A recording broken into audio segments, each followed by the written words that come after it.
So we have a little bit of a different episode today. We are going to be talking about our backgrounds, our careers, our thoughts on our careers. We're all like early-ish in our careers, like in the first 3 to 5 years. Yeah. It's nothing special.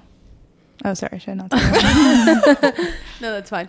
We're going to talk about recruiting. I feel like we get asked these questions a lot, and our goal with this episode is obviously if you're looking for a job or you're early in your career, it'll be helpful to you. But I think even if you're later in your career, a lot of these are just general reflections. Yeah. And stories and fun stories And that we have. Like when I peed my pants, but you'll have to keep listening to hear about it. Cool. And we're not in our normal studio right now. We're at my house in Orange County for Thanksgiving. We're home for Thanksgiving, y'all. Yeah, watch our TikTok. We grinded for that. That's why we might seem a little dead, because like it took all the energy. It took too much brain power. It takes a lot of brain power. Like I'm just not a influencer. Are we influencers? I don't think we Maya are. asked us this yesterday, I was like, and the no. answer's no. Answer's no. Well, And Anika likes to call us micro. Oh, Well, yeah. We technically are we micro. are. We definitely are micro. Because it's only 10K that you need. I guess we like influence people to use Kalshi. By the way, code is get the check. See, that's giving influencer. Okay. Anyways, we wanted to start with our backgrounds. Quick elevator pitch. Maya, go. Oh. Okay. Grew up in the Bay Area. Actually, I've practiced this so many times. Do you want like the 30-second version, the 2-minute version, 5-minute version? 5 is long. 5 is Let's do long. 60 seconds. 60 seconds. Okay. Grew up in the Bay Area in tech. Both mom and dad did tech. Mom did hardware. Dad did software. That's the most Bay Area thing I've ever heard. It's like a little, yeah, it's fun. Dad did a YC startup when I was really young. I think I was 12. And then he sold it to Amazon. And then my mom has done also many startups in her life. And so I think I was just around startups as a kid. But I told my parents I never want to be in tech. I want to be in Wall Street and I want to go to finance. Turns out I was stupid. Like I didn't do that. So I went to Carnegie Mellon for business. And then while I was there, I did an internship for SWE and I really, really loved it. But how'd you end up in an internship in SWE if you were doing business? My dad. Oh. Her dad got her a job. Classic Bay Area story. Well, okay, yeah. If I'm going to be honest, I was a Nepo baby. He was like, Maya, you're not doing anything with your freshman year. Go work for these 2 people that just started a company. And so it was like 2 founders and me. But yeah, so spent that summer and the next summer working for them. And it was really fun. Realized I wanted to be a software engineer. So I switched into computer science. Worked for WhatsApp one of my summers. Then worked for Stripe. Got laid off, which we can get into 6 weeks in. And then I was like, actually, I love startups. And I think I just realized why my parents did it their entire lives and why I should do it too. And so I worked at Paraffin for the last 3 years. And like newsflash, I am leaving Paraffin and I'm starting a new job, but those details are yet to be released. No, that's really exciting. Yeah. Congrats. Mainly because I can't choose a job right now. Yeah, so. she has Mine's too many deciding between options. It's been a roller coaster. Yeah. And like the 2 options she's deciding between change. It took me a while to get to 2, but I got to 2. Now we're here. Now we're here. Anika? Okay, so I grew up in Minnesota. I grew up in the Midwest. I feel like I was around finance and business. And in high school, I did debate. So I thought I wanted to do something in politics, but I didn't know what. And then my freshman year summer, okay, so I went to Berkeley. Then my freshman year summer, I worked at the Federal Reserve Bank in Minneapolis and kind of like finagled my way into a research role that I wasn't supposed to have. And from there, realized I didn't want to do research because I was like, this is really slow. It's like really high attention to detail, but like without the payoff. The paper ended up getting published in the New York Times or something, and I was like, I enjoy keeping up with current events. Then my sophomore summer, I was like, I'll do finance. So I worked at Morgan Stanley my sophomore summer in equity research because I'd just done research the summer before. And I liked it, but then everyone was just like, if you're going to do finance, why not do banking? So then I did that the next summer. And then like I had pretty good banking offers for full time. So Like my the dad, best banking offer you can get. Yeah. She really downplays this part. my dad was like, oh, this is like a really good offer. Like, how could you not take this? No, if I was your dad, like I would agree with him. Yeah, like he crashed out. No, but like, okay, he literally called me yesterday and was like, I still don't understand why you didn't take that job. And I was like, okay, like, No, life it like is haunts not him to this day. just about like how Yeah. good of a job you can get. It's like how good of a job you would like want to do. Like, I don't want to do that with my life. Anyway, so then I did consulting full time, which I really liked, and it was like more strategic. And then I switched to a startup, which I think by then I always knew I wanted to work at a startup. So where are you What at do you do now? now? Yeah. You Now didn't I- say what you did now. Now I work at, I'm done. She's like, I'm done there. now I work on the revenue team at a company called Faye, which is like health tech. And there's like a consumer app, but then we also provide software for dietitians. So it's kind of like Uber for dietitians. Nice. Yeah, so I grew up in Orange County. I honestly didn't know what I wanted to do in college. I just knew I wanted to do something technical. So I went to Berkeley, and there I was deciding between a couple different things. So I went in industrial engineering, and I quickly realized that was not what I wanted to do. My freshman year summer, I did like a data science internship, and I really liked that. And I enjoyed being able to take data and I think tell stories with it and like get insights out of it. I've always thought that was really interesting. So I did that, but then everyone is like, you have to do software engineering. I feel like there's a lot of pressure at Berkeley also to go down that path. So my sophomore summer, I did an internship in software engineering. It was very like front end heavy, which I also really didn't like. And I kind of knew that coding wasn't for me. I think it's the type of thing where I always thought I could do it, but I would never be amazing at it. And I wanted to do something that I thought I could be really good at, because really all I cared about was being really good at what I do and making a lot of money. And so like whatever could get me there is what I was down to do. And then my junior year, I did an internship at Uber doing technical program management, because then I wanted to go down more the like product manager role. But TPM is very different than PM, which we can like get into later. And it realized it wasn't exactly what I wanted to do. So then I re-recruited full time, and I did end up at Microsoft anyways. So I did product management at Microsoft for a year and a half. Didn't really want to be in big tech. And so literally as soon as I got my second year of stock, I was like, I'm out. Like the month I got it, I was like, I'm going to start recruiting. I ended up doing cybersecurity at Microsoft, and I really liked that industry. And so when I re-recruited, I looked for another cybersecurity opportunity, and I now work at a cybersecurity startup that's Series D. So it's pretty big. Hopefully we'll IPO soon. But yeah, that's what I do now. You were so laser focused when you went from Microsoft to Abnormal. Like I remember you were just like, I only want this one job. Yeah. Yeah. I think I applied to 2 jobs. So Maya, you've been recruiting for the last month, and you got 7 job offers, which is pretty crazy over like literally just a month, right? And I'm wondering what your recruiting secrets are that you can share. Also, keep in mind when Maya got laid off last time, she also had like 10 offers. Like this isn't like a new thing for Maya. Okay. Well, so I think the first battle to recruiting is just getting the first round. And a lot of times people will just like resume drop at all the places they want to go to. What I learned in the recruiting industry, especially for like what I was doing, which was like early stage startups, you have to find a way to get in touch with their recruiters. And so there's the recruiters at the companies themselves, or like the engineers and managers at the company. And then they have these like external recruiters. And the external recruiters are like basically trying to make like 20% of your head, meaning like if I make 200K a year, they're going to make 40K from signing me. And that's a lot of money. And so that means they want to get you any job they can.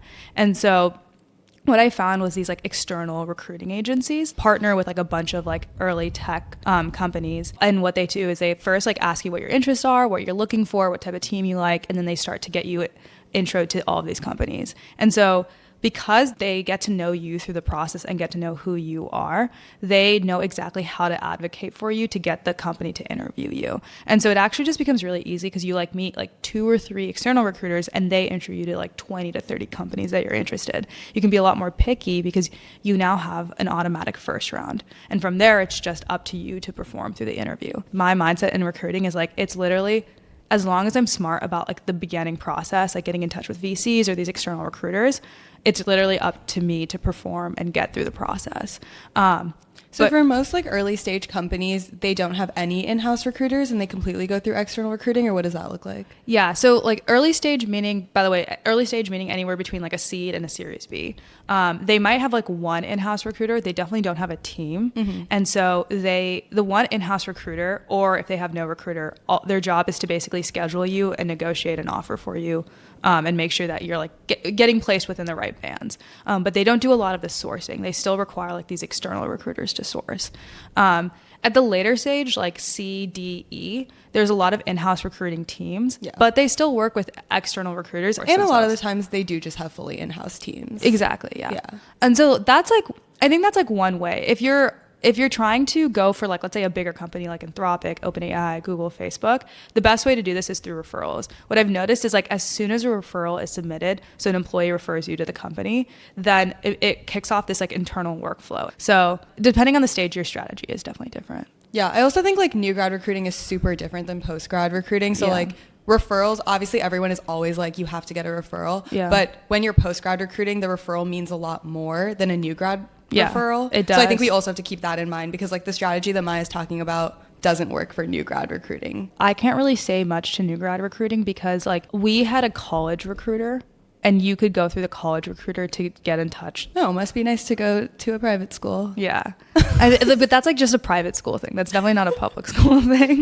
Definitely not a public school thing. I think new grad recruiting also, if you want to be at an early stage startup, is really tough across the board, because they want people that have a proven track record. In my experiences, like consulting, investment banking, but even like what Priya might have applied to, like APM programs, like they all take people in with the knowledge that they don't know anything. And the goal of the 2 years is to like get you up to speed and have a really good pipeline for like 3 to 5 years of experienced people like for that company. Yeah. If you are just like trying to go directly to an early stage startup, you kind of have to prove to them. Like I know like a couple of the people that we hired at Faye, like one of them sent like a Notion doc to our founder with like everything they would change. Yeah. I would say also, if you're a new grad, the better route to go is through VCs. So venture capitalist firms will have talent partners, and the talent partners are essentially like the recruiters for their portfolio companies. And the talent partners actually want to find new grads that know how to hustle. And so not many new grads know that you should be reaching out to talent partners. And if you know that you're clearly tapped into the market somehow. And so when I was a new grad trying to recruit for Paraffin, because I just had gotten laid off from Stripe, but I was still pretty much a new grad. I was only like 2 months into my first job. I knew to talk to talent partners, and then talent partners would put me in touch with their portfolio companies that were willing to take a chance on me.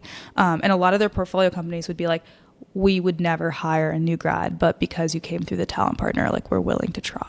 For software engineers, people think, oh, you must have like a GitHub project. Like you must have like some projects that you've made or things that you've coded on the side. I had nothing. Like I genuinely had nothing. All I had was like myself, and I know how to talk. Like literally, like if you put me on a call with someone, like I can convince them that they should hire me. And I also think though the pool of like people that are good at behavioral interviews, good at software engineering, and women is like really small. Yeah, I mean I had the women thing go for me too. Which like is something that like some people like don't like saying, but Yeah. like I feel like I don't find it personally offensive, because it's like definitely like not in consulting but in banking, like being a woman definitely helped me. Yeah. But that doesn't mean like when you join the job they lower the standard for you. It's not like No. affirmative action, but like it definitely helps you get through the door, because it's just like a unique selling point, and your unique selling point could be something else. Like now, for example, one of our unique selling points is like we have a podcast. I think it's really like the self-starter mindset. People are looking for self-starters or people that don't need to be like handheld. If you're doing like early stage startup recruiting, because there's no one that's going to sit there you and like mentor you through the process. And so they want to know that you can figure things out by yourself, and they're looking for signals that you did that. I remember I used to talk a lot about how I was like a vice captain on a dance team and like what that meant and what those responsibilities meant. So like leadership positions in college are enough to also show like self-starter mindsets. And like back to the project thing, like I think the biggest thing that everyone is screening for new grads is like why you're a software engineer, or like why you're a PM, or why you're a consultant. Because a lot of new grads just pick one of these 3 jobs because it's like the easiest jobs to get out of college. Yeah, I also think part of it is just being able to tell a good story. Like when I was going through management consulting recruiting before I worked at Bain, they would ask like, why do you want to do consulting? And at the end of the day, like people's answers boil down to a couple things. One is like being able to see different companies. The second is like being in a high talent density environment. The third thing is like all the exit opportunities you have after. You're obviously going to phrase it differently in the context of an interview, but they're basically getting the same answer again and again every day, with maybe one person like highlighting one of the 3 more than the other. And I think the way like I stood out was by talking more about like stories that fell into those buckets. Like I talk about me and Priya, who like worked at Figma our freshman year of college and we're consulting for them, and I talk about like my experience in that and like what it opened my eyes to and what parts of the project I found fun, as opposed to just saying like I like looking at different companies and then talking about it not in the context of like my life. I mean, it's honestly true, like, even when you're in the job. Like, storytelling is just, like, one of the most important skills that you can have. Yeah, even like resume bullets. Like I feel like when people ask me to review their resume, the number one thing is like they'll say their responsibility but not the impact, and they won't like quantify the impact. Yeah. But one of the 2 jobs that you ended up like deciding between, you didn't go through any of those together. So Yes, why don't you that tell is us true. about that story? Yeah, so one of the offers I'm choosing between is like open evidence. And we've talked about open evidence on this podcast before, actually. And when we did the segment, if you don't know, it's basically ChatGPT for doctors is like the best way to describe it. And we did a segment on why it became so popular. And I just like fell in love. Like I remember researching and like spent like hours on this company. And I was like, oh my God, like I would love to work there one day. And so when I started my recruiting process, I literally looked for any way to get in touch with this company. Like I, messaged people on LinkedIn. I tried to connect with their VC partners. I tried to go through external recruiters. Like no one was getting me anywhere into this intro. And like if you go on their website, all it says is like, if you want to be an engineer, just write us an email. And so I like purposely didn't go that route because I was like, my email is going to get lost in front of like all the other emails that get sent. So I kept trying to get an intro, like no luck. No one was willing to give me like a first chat. So then I was like, well, I got to shoot my shot, And I emailed You already them. had other offers at that point, so it was like if you didn't email them, then you just weren't. Yeah, you had nothing to lose. I had nothing to lose. I hadn't followed up, I think, in 10 days, and someone finally responded to me. And it was like the day before I was supposed to sign my other offer. And so then I saw the email within 5 minutes, emailed him back being like, just call me, and sent him my number. We got on a phone call within 5 minutes. And I talked to him for 30 minutes, and he was like, yeah, like you seem cool. Like, let's put you through the rounds. And so turned around an offer in a couple of days after that. And then now I'm choosing between them. It was a couple days after that. Yeah. Well, so what happened was I did my on-site on Tuesday, did like 4 interviews, walked back to the Paraffin office after. And like, I'm in a meeting, and 30 minutes into that meeting, they text me like, hey, we have an answer for you. Yeah, because you texted us. Yeah, I remember that. Yeah, it was crazy when I think about it. And so that was like a whirlwind of a situation because I was so close to signing the other offer, and now I'm like torn. But the takeaway I will say is that cold applying can work. I think that I see a lot of things on social media that's like, never cold apply. Cold applying is dead. And in my perspective, I think you should always cold apply if you can't get an intro or a referral another way. Yeah. And I think recruiting is all about having multiple channels you're going through. Like, it's a funnel. You should, it's like a numbers game. Like, you should be doing it all at once. You should be messaging people on LinkedIn. You should be cold applying online. You should be trying to get a referral. Obviously, like, the order of the steps matters. Your first step should be like lining up your external recruiters like early, and then like they'll just like tell you what companies they can and can't put you in touch with. Yeah. And a lot of them will actually be like, I know this person, and this person might be able to put you in touch. So I actually like met more recruiters through one recruiter. Yeah, that makes sense. So honestly, it was pretty fun though. And then one other question I wanted to ask you is how you thought about work-life balance. Obviously, 996 has become a really popular thing people talk about in SF, and I know you're looking at a lot of AI startups. 996 is a little fake, is what I've learned. There's like a really small set of companies that are truly 996. I would say a majority of them are actually not 996. I feel like specifically the Saturday is like really fake. Like I think the percent of companies actually working 12 hours a day on a Saturday is really low. Yeah. I think like in terms of hours, you end up doing 996 hours. It's just not like on a Saturday. So I'll give like what I learned during the process, and then we can go from there. But like the first thing I would always say is like, I have a podcast. So this is like something that like really matters to me, and I spend like 20 hours a week at a minimum on it. And people are like, okay. And the biggest thing I ask is like, how do they think about work hours? And some people will be honest. They're like, we expect everyone to come into the office by 9, or they'll just say, we just expect everyone to get what they need to get done.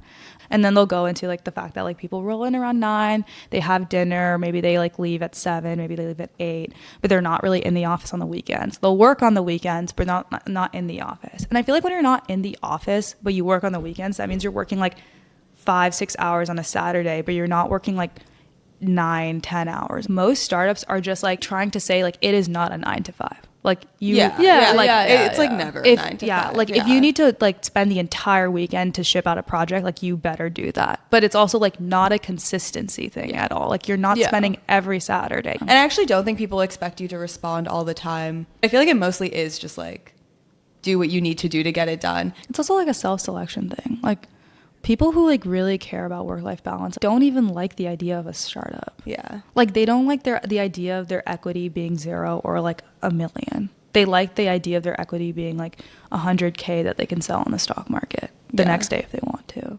I think like zooming out to think about work-life balance just like as a whole in general, I feel like my thoughts on it have changed and evolved a lot over time, like from the time I was a new grad to now. Because in college, you honestly have so much free time to just like hang out with your friends. I mean, I hung out with friends, but I feel like I was always working in college. Like I was either like working or pretending to work. Yeah, there's a lot of pretending. There's a lot of performative we would work. like pretend to work with our friends. Yeah. Like, Yeah. you're in Yeah. the library and it's like fun and you're like goofing around. Oh my God, we had like tables at Haas Yeah, Library. like, Did you guys have reserved. this?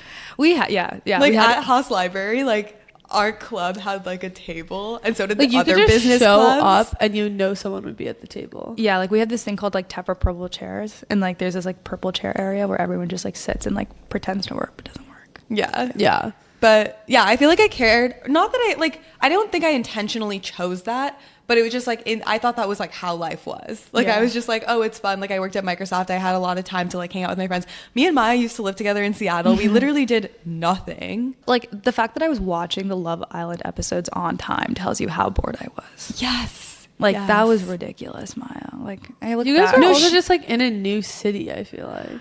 But I think that like doing the podcast made me think a lot more about the time I have to spend just because I had so much less time. Like I started a new job and we started the podcast roughly ish around the same time. Yeah. And it was like super worth it to me to like not be able to hang out with my friends for like 10 hours if that meant I got to do the podcast. So you know, one thing I learned in this process is that like when we started working a ton, we stopped wanting to drink as much. Which like in New York is not always the case. Like I feel like bankers work so long hours and then like drink a ton. I kind of think that like when you're working for someone else more, it does give you the urge to drink. Let's say you're working like 9 a.m. to 12 a.m. Maybe from 5 to 6 you go grab a drink with someone.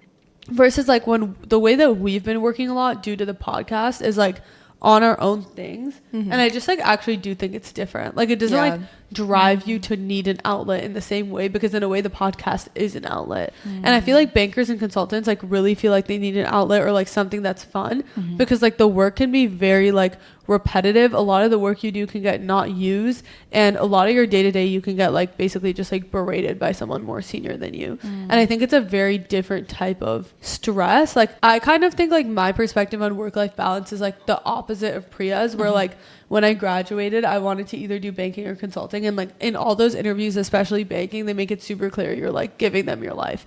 And I was always like, that's not a problem for me. I kind of felt like I'm not like a bitch. Like, Yeah. you know what I mean? Yeah. Like, what's like another, I like, think about that too. yeah, like what's another 10 hours? Like, I feel like we're also all people that like have that mindset, right? You know what I mean? Yeah. Like, Yeah, I don't know. you would never say Yeah, no to something yeah. because it's like too much work. Because the opportunity is so No, but I think I good. like would now. Like, I think at that time I was like, I never would. But then you went through it. And then I went through it, Yeah. and then I was like, okay, like there are things where I would still like give up that much time in my life again. Yeah. But I would be like very careful, and I don't think I was at the time. Yeah. Like I don't think you can truly process what it means to like give up your entire life to a job until you've done it. I do value my work-life balance, not in the way that someone might think of with a 9 to 5, but I do spend like around 10 to 20 hours, probably like 20 hours a week on like my own stuff, which like for me right now is the podcast. And there's like weeks where I've worked like 7 days a week. There's like days that I've worked till 2. But like I don't know that if that was like every day of the job for a year, if that would be like as okay with me as it was like my Before, first year out of yeah. college. I think if anyone's like questioning what they want, all you have to do is work for a year, and then you can just like decide if you liked it or not, and then That's like true. Yeah. work more, work less. I think it is difficult to be clearly on the upper end of how much someone's working somewhere. Like at Bain, like everyone stayed in until 11, and it was fine because like we're all together in like the analyst pit or whatever. Yeah. Well, I also think it's like you kind of know you all roughly have the same upside.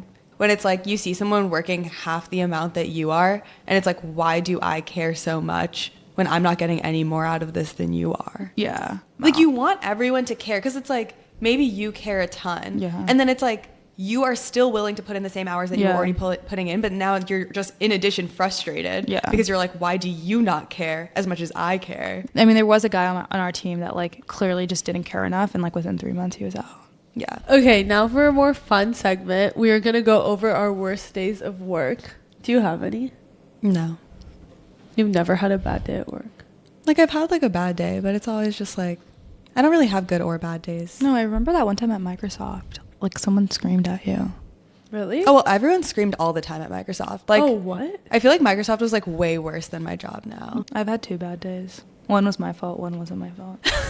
What happened? We can go into the one that was not my fault.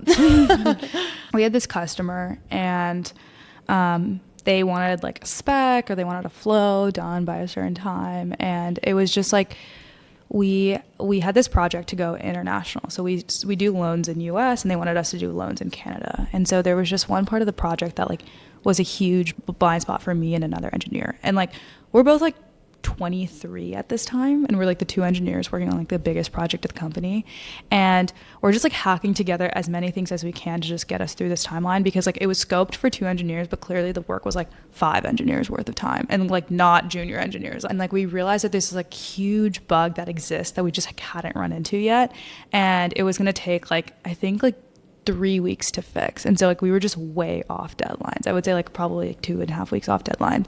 And so the account manager for that platform just decided to yell at me and was like, you guys are so irresponsible for being so behind and all this kind of stuff.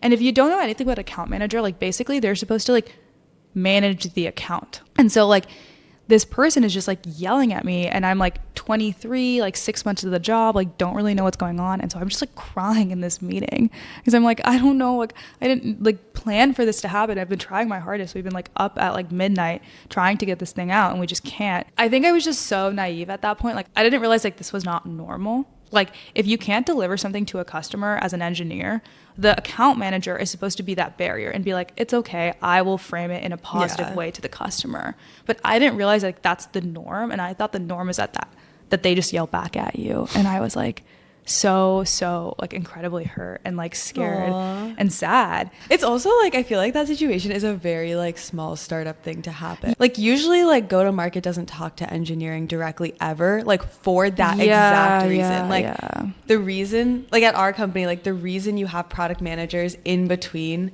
is for that exact situation, because I do think that sometimes if engineers heard the things that go to market says, they would be like so unmotivated. And so it's like my job to be nice to the engineers. And like they can be mean to me. I mean, there's basically like pressures from all ends, right? And like in a small startup, you don't have PMs. Like PMs don't come in until like your Series C, maybe your Series B a little bit. C. But like, I mean, it depends on the culture, but like I feel like that's true even for you. Me? Like you guys only have like 1 PM and your Series but we B. hired him during our Series A. But it's like most engineers are their own PMs when you're very early. And so like you have to essentially develop thick skin and like what I say like PM skin to be able to go through those conversations. But now nothing can make me cry at work. That's good. Which I feel like it's good to learn that at like 22, 23, not like 40. Yeah. Right. For sure.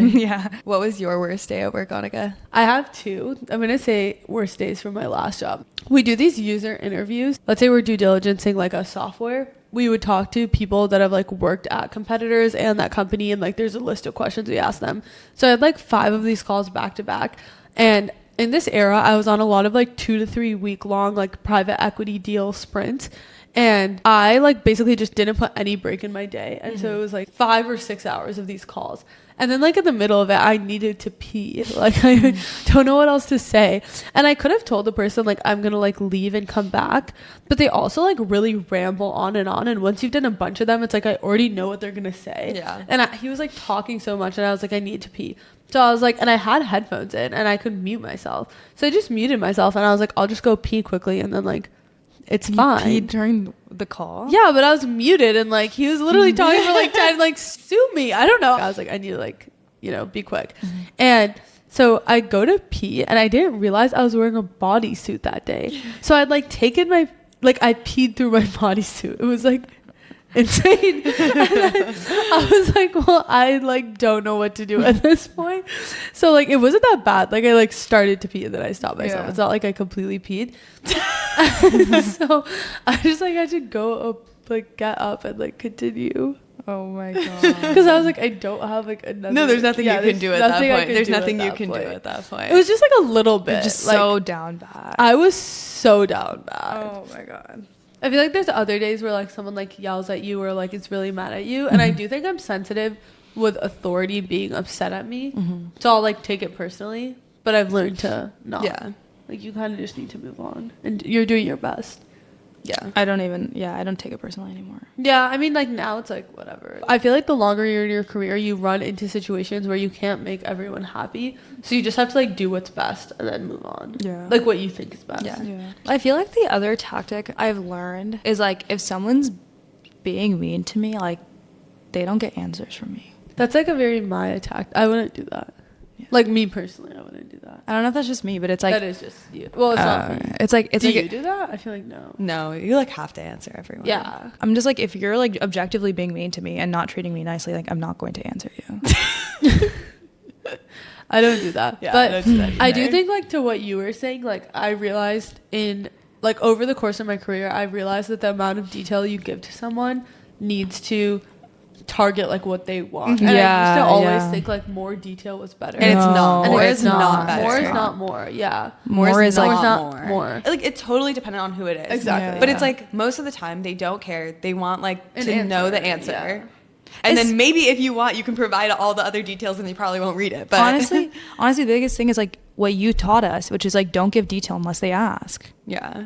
Like if they don't care about the reason, they won't ask the reason. And then there's certain people where I think they do care and you know that and you give it to them. Yeah. So. Yeah. I guess like in the same vein, what do you guys think are the most underrated skills that people don't talk about but have like helped you the most in your careers? Writing good Slack messages. Yeah. Yeah. Written communication. Slack I really struggle. Like impactful Slack messages and big channels like makes a huge difference. Like in can what see way? that. Like is it about like giving detail about like getting more visibility? What would you say?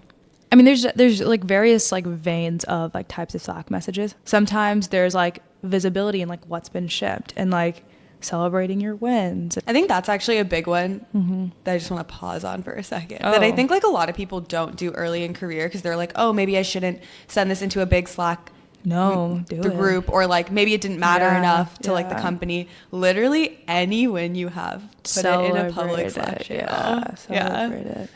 And celebrate other people's wins too. Yeah. Actually, that goes a really long way. I think like congratulating other people publicly is like a really hard thing to do because it's like awkward on both sides.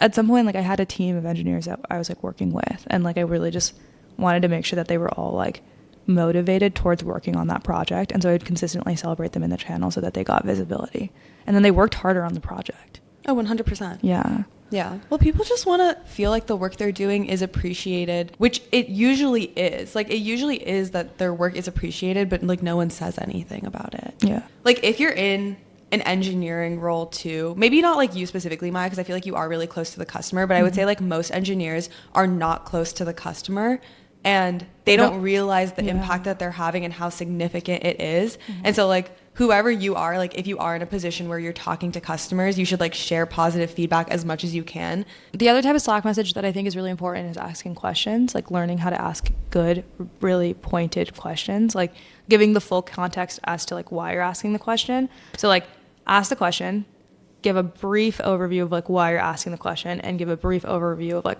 what you've already tried, and like you'll get really, really good answers back. And I feel like people don't know how to ask questions correctly because it's like I'm gonna give you an answer, but clearly that answer is like not solving your question Because I don't have context. because I don't have you didn't give it context. to me. Yeah. Because context matters. Yeah. So asking good questions in Slack. Yeah. Yeah. What's your underrated skill? I don't really have anything to add. I think mine is just being a likable person and asking people questions about their personal lives.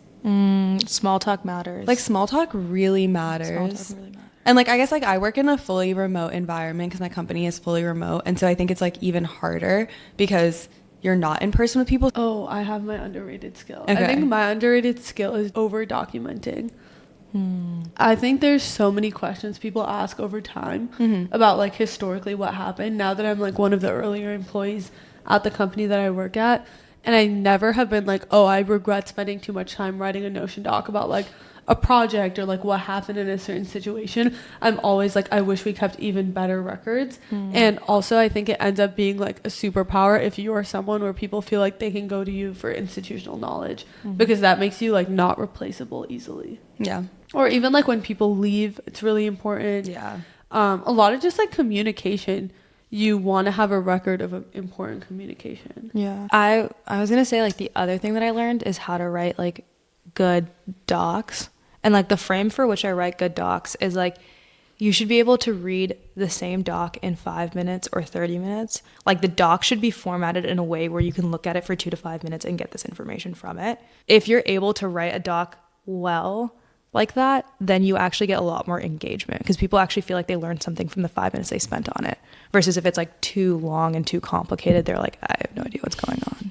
Yeah, I also trust think you. with written communication, AI is genuinely helpful. I think I'm like too much in the opposite direction. No, I think that's Like, fine. Like, No, I don't think it's fine. Like, people do not use their brains. I'm literally like, ChatGPT clearly generated this, and there's no logical train of thought throughout this entire oh well, doc. yeah, that's like its own issue. Okay, like for me as a writer, like I struggle with structure, and I feel like ChatGPT is really good at that. Yeah. But it's not good at like the ideas behind a product Yeah. doc. And the reason I think it's not good at that is because like you need really specific context on like how engineering features work or how like different data fields work. And I feel like instead of asking you that question and having you fill it in, it tries to like auto fill it in, but it does a bad job.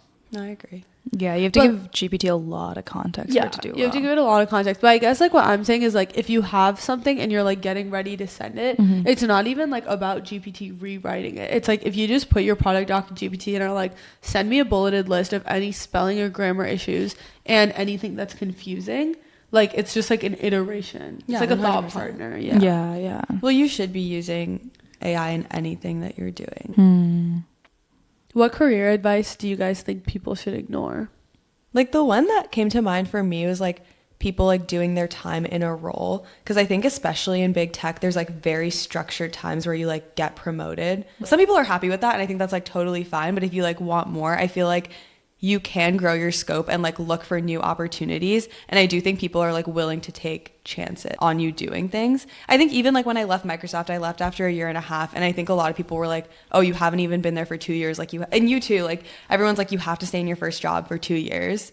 And so I feel like things like that are not always true. And like your career is what you make of it. Yeah, I agree. I think one career advice I would ignore is that it's bad to do social media or like put your thoughts out there. Because I think it's actually like really helpful in a lot of ways. Like one is like what Maya said earlier, where like people see that you're entrepreneurial, which like a podcast or like a media company, it's like kind of obvious how this has been entrepreneurial. But even if you just like have a Substack where like once a month you write an article, like it's not exactly like a company, but it still shows that like you think critically about things, you're really interested in the space you're in, and that's not true across the board for all people. And then I also think that especially if you're in tech, understanding growth when you're not on a growth team and that's not your job is a really big advantage, because it's just another part of the ecosystem that you understand. You're just more of a value add. Yeah. I would say like there's been times where people want me to be like softer. I don't know how to explain. Like there's like ways to say be softer, but essentially like don't be as direct or be a little bit nicer or whatever. And I think the way tech is moving is actually the opposite. I think a lot of people are way more direct now. And I think like there's this thing called like feedback sandwich or whatever, where it's like say a good thing and then say a negative thing and then say a good thing. Like that's actually like really bad because they ignore the negative thing. I think you can just be very honest about like how you're feeling. Yeah, that's true. It is a skill that you have to learn. Like I don't feel like I've fully learned it yet. Yeah. What I learned is like instead of the feedback sandwich, like what you actually should do is ask questions of like, do you mind if I comment on this? And people will implicitly say yes. And like when you implicitly say yes, you're like unconsciously like opting into receiving the feedback. So it's like, hey, do you mind if we talk about like the meeting yesterday? And you're like, yeah, sure. And it's like you're like now basically in the mindset to like hear about the meeting from yesterday, right? And then I'll give you a piece of feedback, but you'll be like more open to listening to it instead of me saying like, I want to tell you about what happened yesterday. And you're like, well, why? So early in someone's career, obviously salary and promotions are really big things because it's your first time negotiating a salary. A lot of times I feel like people early in their career get undercut because people know they're desperate for opportunity. And then also in terms of promotion, it is only like the superstars that really get promoted that young, because especially if you're like a startup or something, there aren't necessarily set paths of like if you do 2 years like you'll get a promotion. So like you, for example, got promoted pretty quickly. How, like, why do you think you got promoted, and how much of it was like things you did versus luck? I actually talked to a lot of people at like in my life about it, especially like friends who like were trying to get promoted and like couldn't get promoted. And I think it's like really a visibility thing. Like I think you need to be good about framing why your project is impactful and do that like for every single project. And it just needs to become a habit. So like that's like rule number one, which I feel like everyone tells you, which is like celebrate your wins.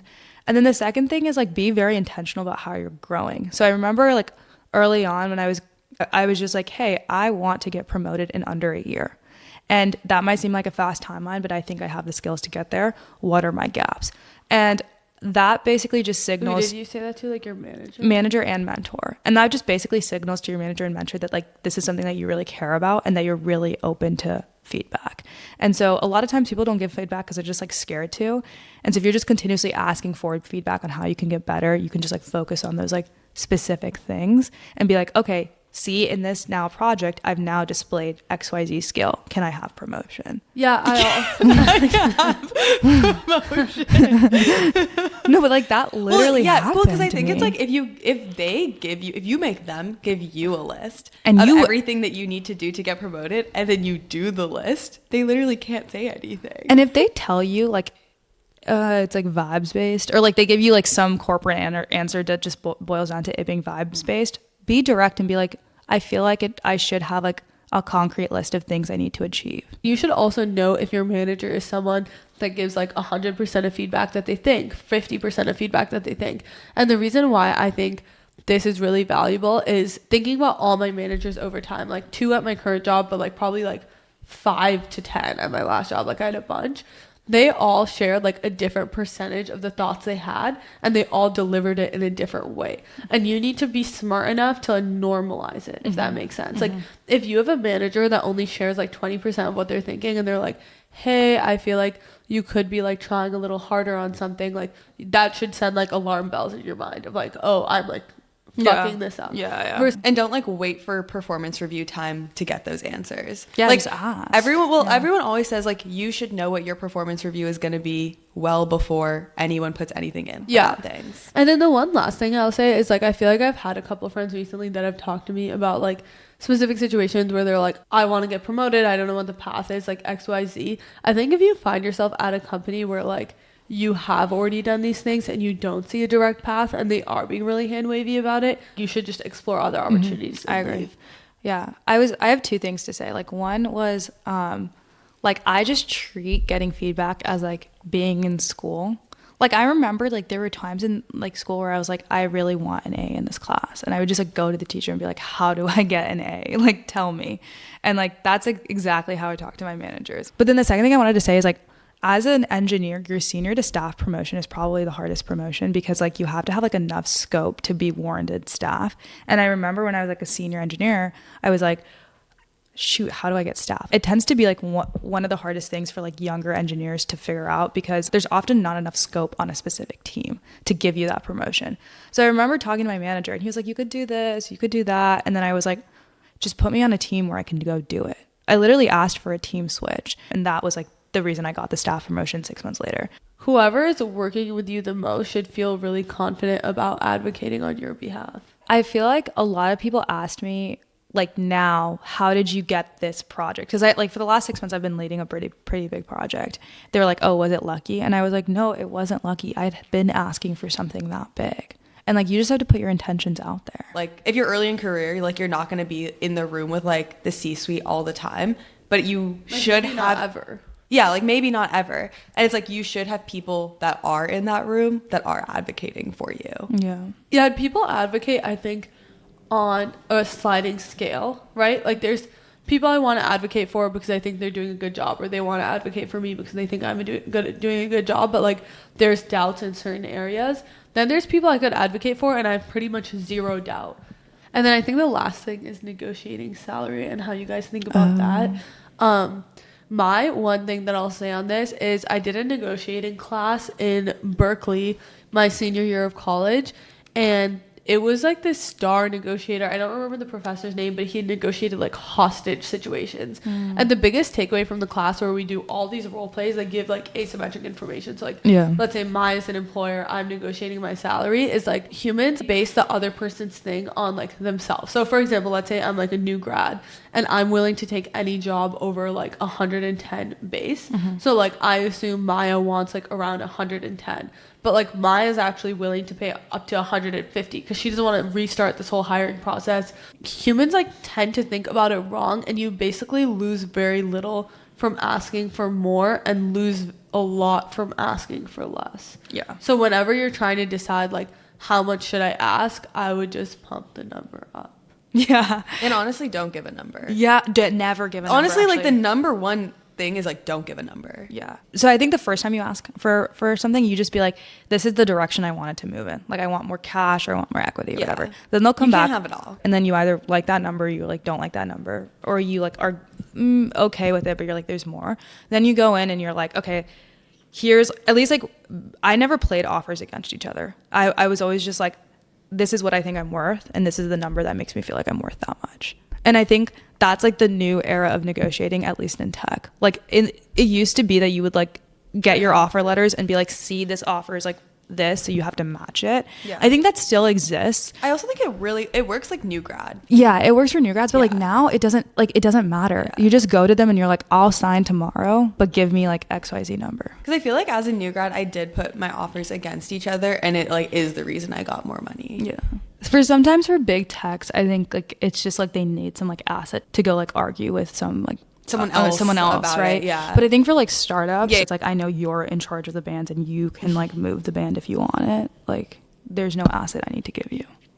Yeah. Always negotiate though. Never take the offer they give you. Never take the offer. Even if it's uncomfortable. Yeah. Even if you think it's really good. Literally no matter what, you should always negotiate, because honestly, I also think it tells you something about the person. Like I was talking to someone one time, and like they literally said to me they like hire for product roles, and they were like, honestly, it's like a really bad signal if I hired a PM that doesn't negotiate. They always give you the lowest band offer too, because they assume that you're going to ask for a higher number. Yeah. Yeah, they're playing the same game back. Yeah. So don't be afraid. I also think don't underestimate your own leverage in different situations. Like if someone wants you to work for them, like they already really like you, or if you already work at a company and you're asking for a raise, like there's a bunch of things that you're doing for them day to day. And I feel like when it's like you versus a company, it can feel like, oh, they can just like easily replace me. But I think it's important to remember that's actually not true. Like I think being on the other end of it, hiring someone good is really hard. Yeah. And most founders see that as their number one pain point. Like they tell me, 100%. we talk to a different founder every week, like because of the podcast, and that's the number one thing they all say. Yeah, like I would say like the way that I do the math, just like very simply, is like, let's say you found me, right? I'm now working for you. I'm worth $200,000.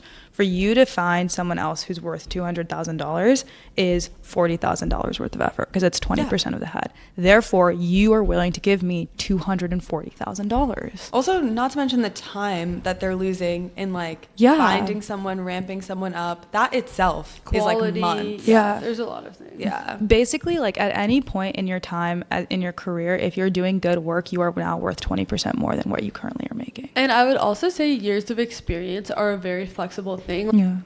Your life is what you make of it. Yeah. There's a price for everything. Yeah. Cool. Well, we have to go. Yeah. Let us know your thoughts. We're going to go back to our usual news format next week. But when we did like TikTok clips about our career, they did really well. And we don't really like talking about it, I would say.